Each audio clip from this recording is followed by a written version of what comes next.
아름다운 삶, 아름다운 마무리, 소망 소사이어티와 함께하는 소망의 시간입니다. 어느덧 6월의 마지막 주말을 맞았습니다. 시간은 참 빠르게 흘러 어느새 한 해의 절반을 지나고 있습니다. 지난 6개월을 돌아보면 기쁜 일도 있었고 예상하지 못했던 어려움도 있었을 것입니다. 하지만 그 모든 시간 속에서도 우리를 붙드시고 인도하신 하나님의 은혜가 있었기에 오늘 이 자리까지 올 수 있었음을 고백하게 됩니다. 새로운 한 달을 앞둔 지금, 지난 시간을 아쉬워하기보다 남은 시간을 더욱 의미 있고 감사하게 살아가기로 다짐해보면 어떨까요? 오늘 하루도 건강을 돌보고 사랑하는 사람들과 마음을 나누며 작은 것에도 감사할 수 있다면 그것만으로도 참 복된 하루가 될 것입니다. 오늘도 소망의 시간에서는 삶의 위로와 용기를 전하는 따뜻한 이야기와 건강하고 행복한 노후를 위한 유익한 정보를 준비했습니다. 잠시 여유를 가지시고 함께 해주시기 바랍니다. 소망의 시간 지금 시작합니다.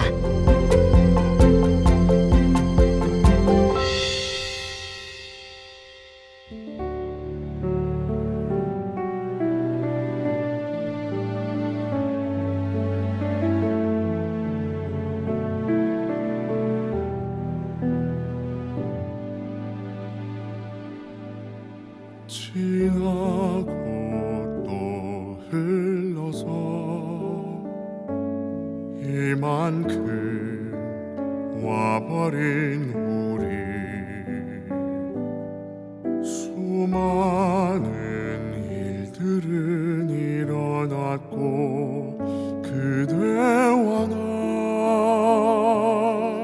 같은 시간 안에 살았네.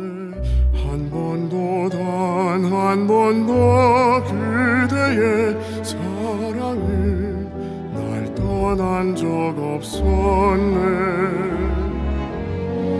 누구도 그 누구도 우리의 사랑을 멈출 수 없네.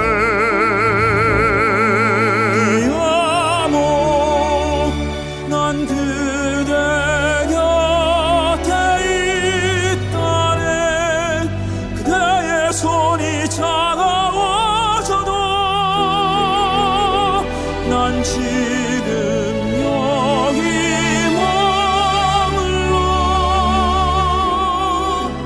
떠나지 않고 그대의 곁에 언제나 변함없이 지키고 있으리라.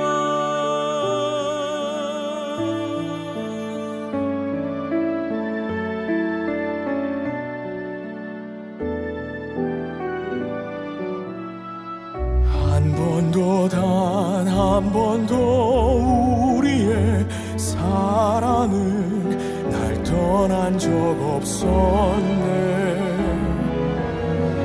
누구도 그 누구도 우리의 사랑을 멈출 수 없네.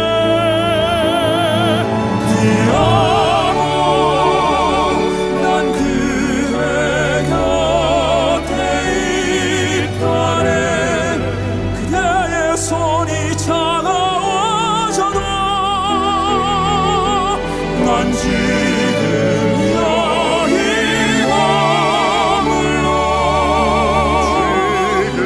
떠나지 않고 그대의 곁에 언제나 변함없이 지키고 있으리라.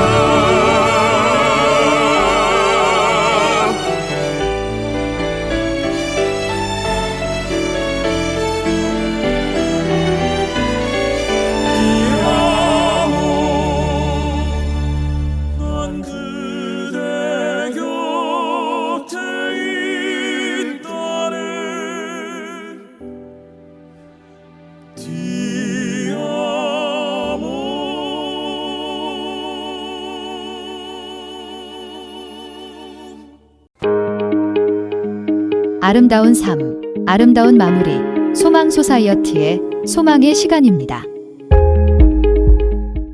이 시간에는 하나님의 은혜를 경험하며 믿음 안에서 새로운 삶을 살아가게 된 바람꽃 16번째 주인공 임강옥님의 이야기가 계속됩니다.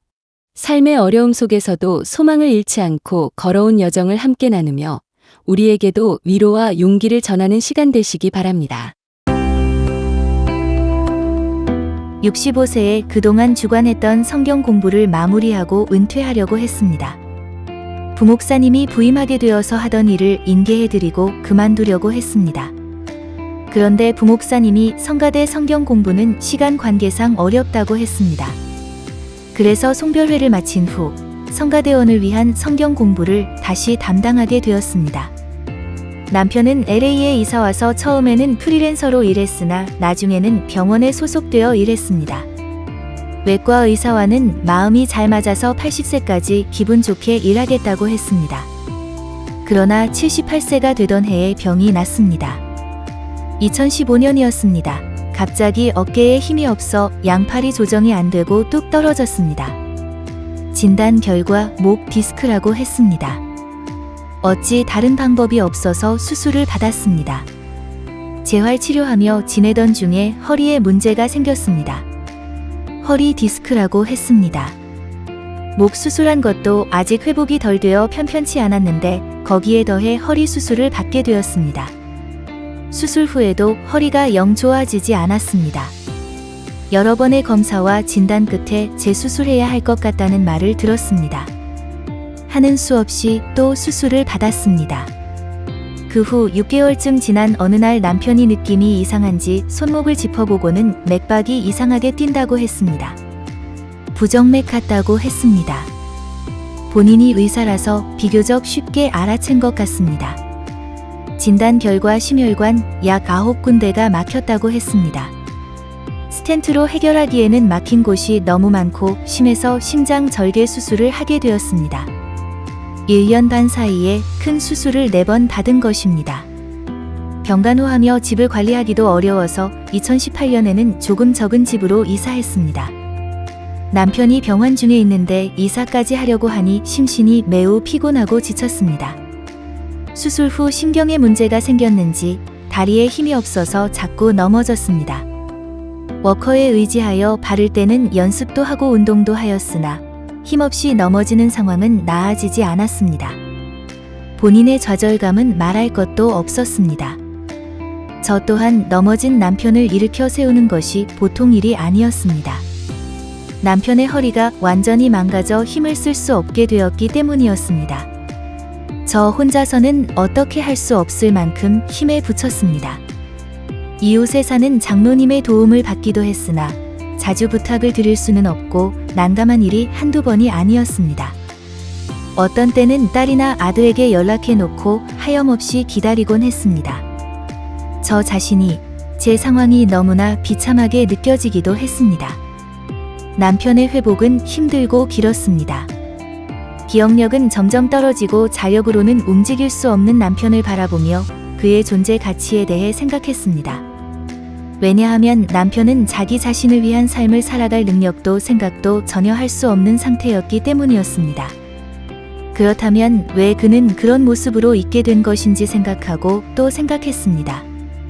그때 그가 저를 위해 존재한다는 것을 알게 되었습니다. 그를 돌보며 연약하고 추악한 저 자신이 드러나는 것이 보였습니다. 지치고 힘에 부치면 환자 앞에서도 짜증을 부렸습니다. 내 모습이 이것입니다 하는 자각이 생기며 그래서 제 앞에 남편이 이런 모습으로 있게 하시는구나 하고 깨달았습니다. 몸은 유기적으로 서로 상관관계가 있어서 한 번 넘어지면 다른 부위에 문제를 가져오게 되어 그는 자주 응급실로 실려가게 되었습니다. 많은 약을 복용하기 때문에 항상 나른해하고 맥없이 졸았습니다.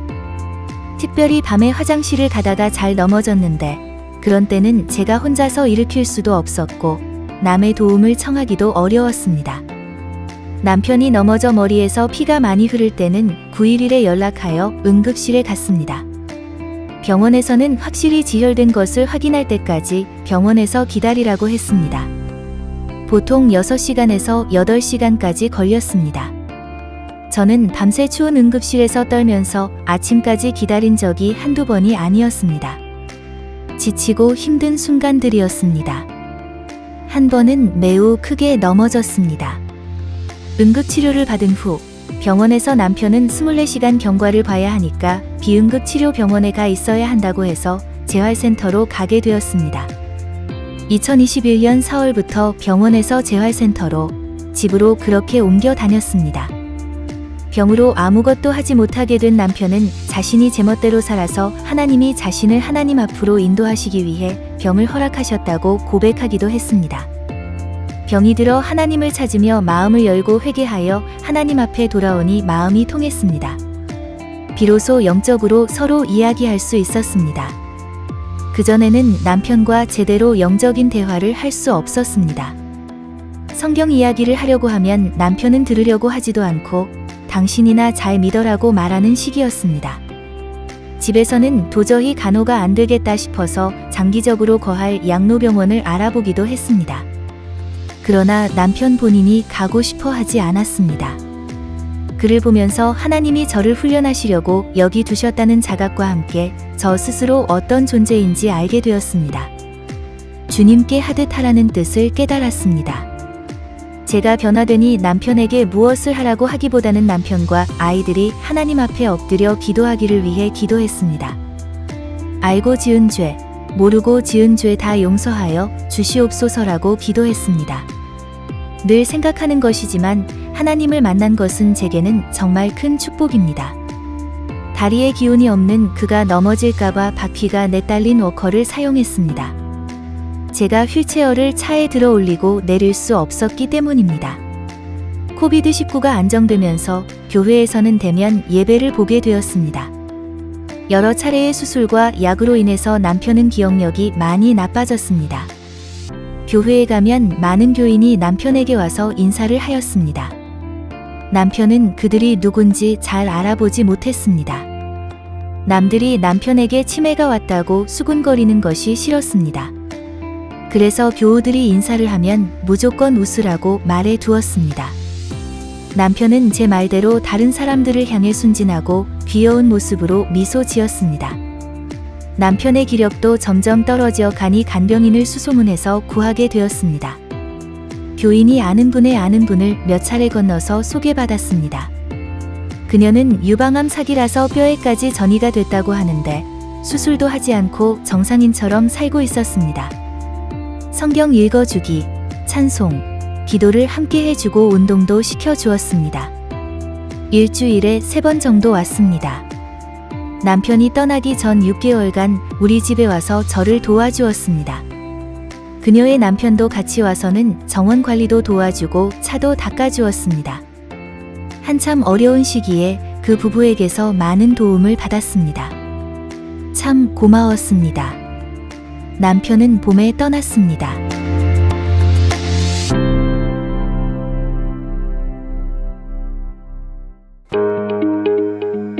아름다운 삶, 아름다운 마무리, 소망 소사이어티의 소망의 시간입니다. 임강욱님의 이야기는 다음 주 마지막 편으로 이어집니다. 이번 건강정보 시간에는 시니어분들이 꼭 알아두셔야 할 응급질환, 뇌졸중에 대해 알아보겠습니다.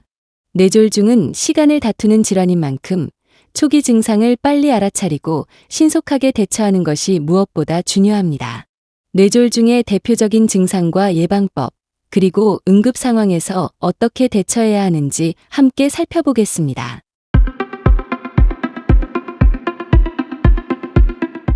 뇌졸중은 뇌혈관이 막히거나 터져 뇌에 혈액이 제대로 공급되지 않을 때 발생하는 질환입니다. 뇌세포는 산소와 영양분이 몇 분만 공급되지 않아도 손상을 받기 때문에 뇌졸중은 시간을 다투는 응급질환입니다.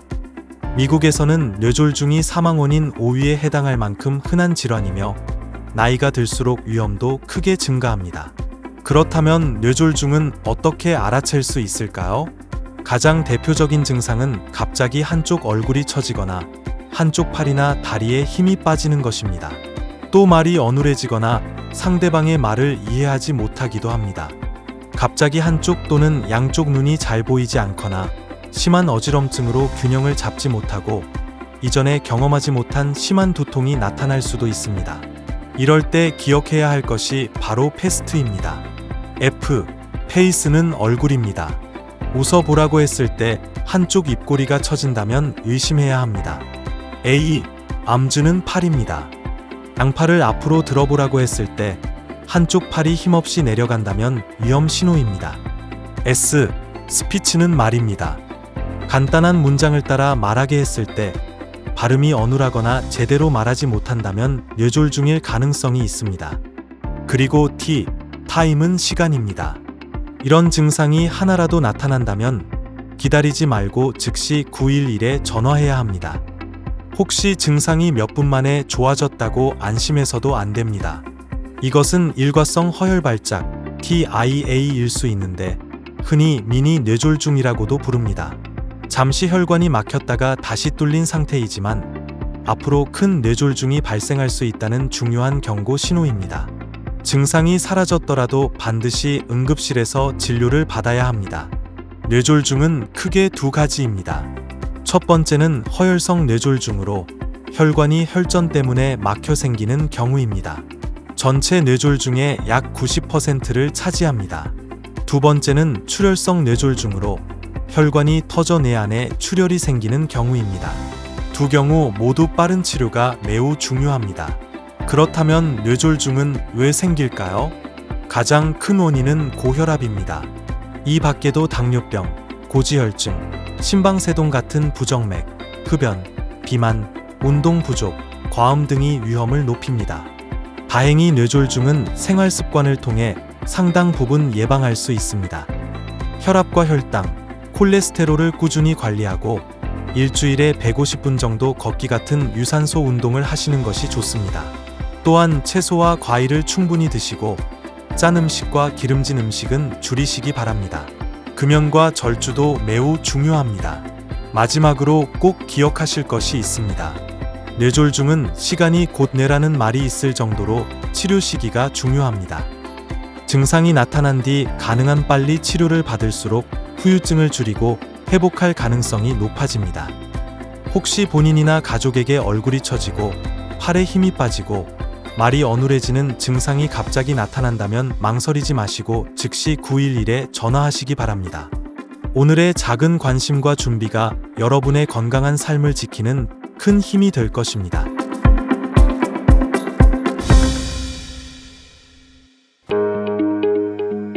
아름다운 삶, 아름다운 마무리, 소망 소사이어티의 소망의 시간입니다.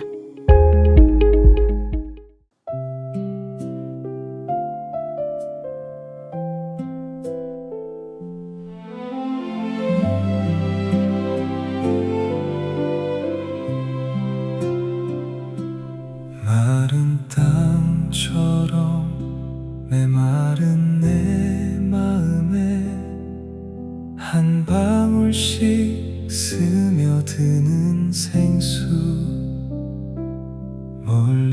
멀리서부터 조용히 흘러오는 은혜의 강물이 들려오네.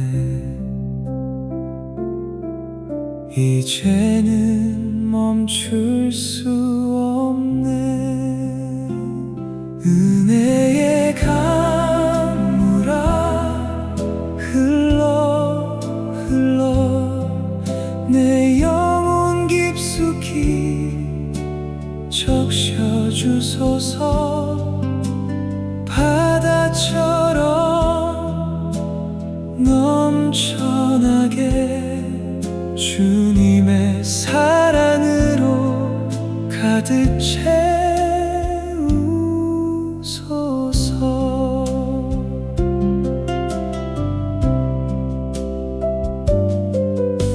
어제의 눈물 자국 위로 오늘의 따뜻한 햇살처럼 주님의 은혜가 스며들어 마음에 꽃을 피우네. 가벼워지는 이 마음으로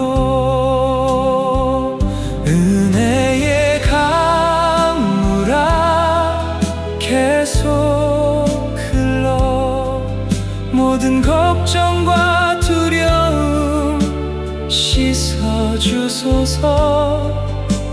기쁨으로 가득한 삶을 주님 안에서 살게 하소서. 흐르고 또 흘러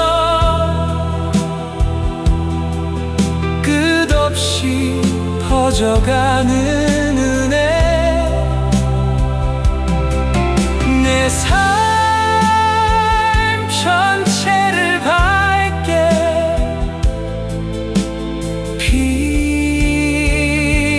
비추네.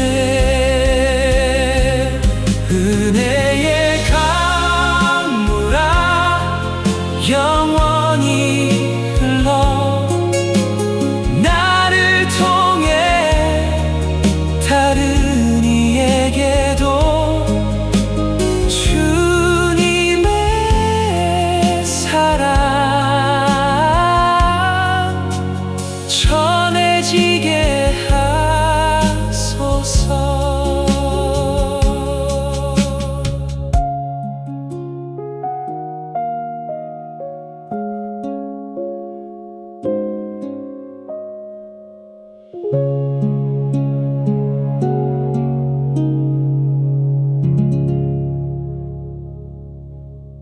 이 시간은 하나님의 말씀 앞에서 우리의 삶을 다시 비추어 보고 믿음의 걸음을 새롭게 다짐하는 은혜의 시간이 되길 소망합니다. 오늘은 남가주 새누리교회 박성근 목사님께서 에베소서 6장 1절부터 9절 말씀을 본문으로 하늘의 상전을 기억하라라는 제목의 말씀을 전해주십니다. 말씀을 통해 마음이 열리고 삶의 방향이 새로워지는 깊은 깨달음과 은혜가 함께 하시길 바랍니다. 인생은 관계성의 집합입니다. 우리는 일생을 살면서 여러 종류의 관계를 경험하고 또 만들어 갑니다. 부모와 자녀의 관계, 선생과 제자의 관계, 친구와 친구의 관계, 남편과 아내의 관계, 직장에서는 상사와 부하의 관계 등 수많은 관계들을 통해서 인생이 진행되어 가는 것입니다. 그러므로 관계성이 바로 될 때에 인생이 건강해지는 것입니다. 그런데 반대로 관계성에 금이 가게 되면 모든 것이 흐트러지고 깨어지는 것입니다. 일본의 철학자인 와시데 데스로의 말을 빌리자면 인간은 개인이 아니라 관계성 속에서 존재하는 존재이기 때문에 그렇습니다. 사실 일반 사회생활에서도 성공하려면 대인관계를 잘해야 합니다. 아무리 능력이 있고 탁월한 재능을 가지고 있어도 관계성에 실패하면 결국 실패자가 되는 것입니다. 관계성이 성공을 결정하는 가장 중요한 팩터이기 때문입니다. 실제로 카네기 연구소에서 조사한 자료에 의하면 심지어 엔지니어 같은 기술 분야에서도 성공을 결정하는 요인 중에 15%만이 기술에 대한 것이고 나머지 85%는 관계성이 결정한다고 합니다. 그만큼 관계성이 중요한 것입니다. 관계성에 대한 책을 많이 저술한 사람 중에 하나가 존 맥스웰인데요. 그분의 선책 중에 Winning with the People이라고 하는 책이 있습니다. 그 책에 보면은 대인관계를 잘할 수 있는 여러 가지 프린시플들이 소개가 되어 있는데 그 중에 하나가 The Bob Principle이라는 것이 있습니다. 이런 원리입니다. 만일 밥이라는 사람이 주변에 있는 모든 사람들과 부딪히며 문제를 가진다면 대개는 밥 자신이 문제이다, 그런 원리예요. 그러면서 빌리 마르틴이라고 하는 야구 감독의 이야기를 그 책에서 소개하고 있습니다. 이 사람은 뉴욕 양키즈 팀에서 감독을 했던 사람입니다. 그랬는데요, 1988년 6월 23일 감독직에서 해임을 당했습니다. 야구에서 감독이 해임당하는 것은 별로 신기한 일이 아닙니다. 너무 흔히 볼 수 있는 일이죠. 그런데 빌리 마르틴의 케이스는 다릅니다. 양키즈 팀에서 5번째 해고를 당했기 때문입니다. 사실 이 사람은 재능이 탁월한 사람이었습니다. 선수 시절에 양키즈에서 뛰면서 7번이나 월드 시리즈에 올랐던 사람이에요. 그중에서도 3번이나 MVP로 선정이 되었던 선수입니다. 나중에 감독이 되었어도 뛰어난 역량을 보였습니다. 2번이나 팀을 아메리칸 리그 챔피언십에 올렸고 1977년도에는 월드 시리즈 우승까지 했습니다. 그것도 다저스를 깨고 월드 시리즈 우승을 하게 됐습니다. 그런데 이 사람에게 한 가지 문제가 있습니다. 성격이 불같은 것입니다. 싸우지 않는 사람이 없었대요. 선수들과 싸우고 동료 감독들과 싸우고 심판하고 싸우고 팬들과도 싸우고 심지어 구단주하고도 싸웠어요. 웬만한 권투 선수보다 파이팅한 횟수가 많다고 할 정도로 싸우고 또 싸운 것입니다. 그 결과 양키스에 의해서 hired and fired, 채용되었다가 해고당하고 rehired and fired, 다시 채용되었다 또 해고를 당하고 이렇게 하기를 5번이나 했다는 것입니다. 그래서 그에게 내려진 평가가 다음과 같습니다. 빌리 마르틴은 엄청난 혼돈을 이야기한 감독이다. Great Chaos Manager라는 이름을 받았어요. 투쟁적이고 전략적이긴 하지만 self-destructive, 자기 파괴적인 사람이다. 그렇게 평가를 받았습니다.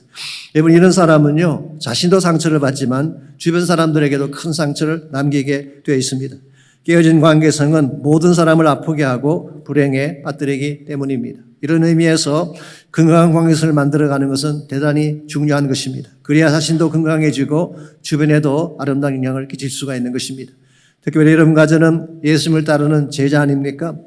예수 그리스도의 제자로서 이 세상 속에서, 이 사회 속에서 어떤 관계를 만들어가느냐에 따라서 우리의 삶이 하나님께 영광이 되기도 하고 반대로 부끄러움이 되기도 합니다. 오늘 우리의 관계성은 어떠한지요? 다른 사람과 관계를 잘 맺는 편인지 아니면 아직도 서툴고 힘든 면이 많은지요? 우리의 지적 능력이나 감성 지수를 측정할 때에 IQ나 EQ라는 단어를 쓰지 않습니까? 관계성에도 지수가 있다고 합니다. 그것을 RQ라고 하는데요. Relational Quotient라고 합니다. 우리의 RQ는 얼마나 될까요? 솔직히 우리 모두는 이 부분에 대해서 자신이 없습니다. 아직도 서투고 미숙한 면이 많기 때문이죠. 그래서 본의 아니게 가끔 부딪히기도 하고 갈등에 빠지기도 합니다. 가정에서도 그렇고 직장에서도 그렇고 심지어 신앙 공동체 안에서도 그런 경험을 많이 하게 되죠.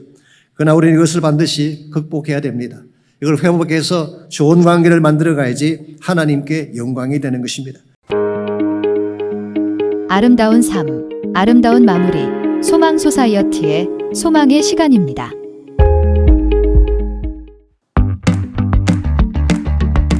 소망 소사이어티는 아름다운 삶, 아름다운 마무리라는 슬로건을 걸고 한인 시니어들의 웰빙, 웰에이징, 웰다잉을 위한 교육과 관련 프로그램을 제공하는 비영리 단체입니다.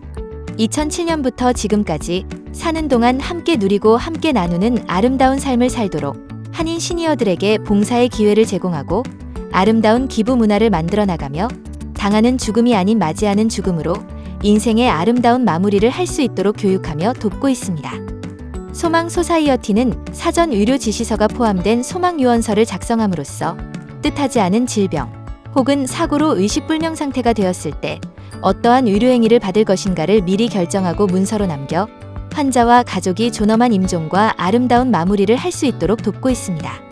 관련 문의는 소망 소사이어티 전화 562-977-4580 또는 이메일 소망@somangsociety.org로 하시면 됩니다.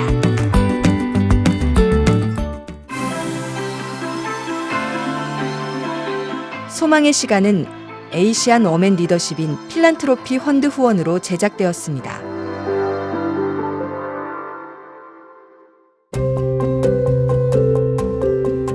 요즘 세상을 보면 크고 작은 사건과 소식들이 끊이지 않습니다. 빠르게 변하는 세상 속에서 마음이 무거워질 때도 있고 앞날이 걱정될 때도 있습니다.